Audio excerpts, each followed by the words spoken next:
2009 Meerut, 2023 Ahmedabad, 2007 Bengaluru, 2013 Darjeeling and 2015 इन दिल्ली। ऐसे हर साल dog bites के लाखों केसेस आते हैं इंडिया में। नमस्कार दोस्तों, आपने भी कई सारे न्यूज़ आर्टिकल्स में इन डॉग बाइट्स के बारे में पढ़ा होगा। द हिंदू की एक रिपोर्ट के अनुसार साल 2024 में ऑलमोस्ट 3.7 मिलियन प्लस यानी कि 37 लाख से ज़्यादा डॉग बाइट्स के केसेस देखे गए थे, जिनमें से total suspected human rabies deaths की संख्या 54 थी। This information was provided by the NCDC. Hindustan Times की एक रिपोर्ट के अनुसार टोटल ऑफ 26,334 डॉग बाइट्स के केसेस रिपोर्ट किए गए थे so far this year according to the data access by PTI. इनमें से 9,920 cases MCD hospital and 15,010 cases MCD के एंटी रेबीज वैक्सीनेशन सेंटर पर रिपोर्ट किए गए थे। एमसीडी डेटा शोज दैट 2024 में दिल्ली में डॉग बाइट्स के 68,090 केसेस देखे गए थे। एमसीडी की स्टैंडिंग कमेटी की चेयरपर्सन सत्य शर्मा ने कहा कि स्ट्रे डॉग्स के मामले में एमसीडी से कॉन्टैक्ट करने के लिए रेसिडेंट्स के लिए एक डेडिकेटेड हेल्पलाइन लॉन्च की जाएगी, after which a civic team will pick up all the animals. इस साल के 31 जुलाई तक दिल्ली में रेबीज के टोटल 49 केसेस रिपोर्ट किए गए थे, while over 65,000 registered dogs को स्टेरलाइज और वैक्सीनेटेड किया गया था between January 25 and June 25। According to Wikipedia, currently registered NGOs द्वारा 20 sterilization centers are operational in Delhi।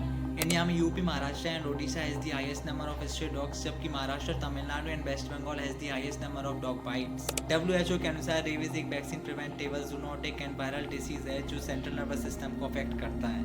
99% human rabies cases में dogs are responsible for the virus transmission. दुनिया के 150 से ज़्यादा देशों में रेबीज एक सीरियस पब्लिक हेल्थ प्रॉब्लम है, mainly in Asia and Africa. Globally अगर देखा जाए तो एस्टिमेटेड 59,000 डेथ्स सिर्फ रेबीज के कारण होती हैं एनुअली।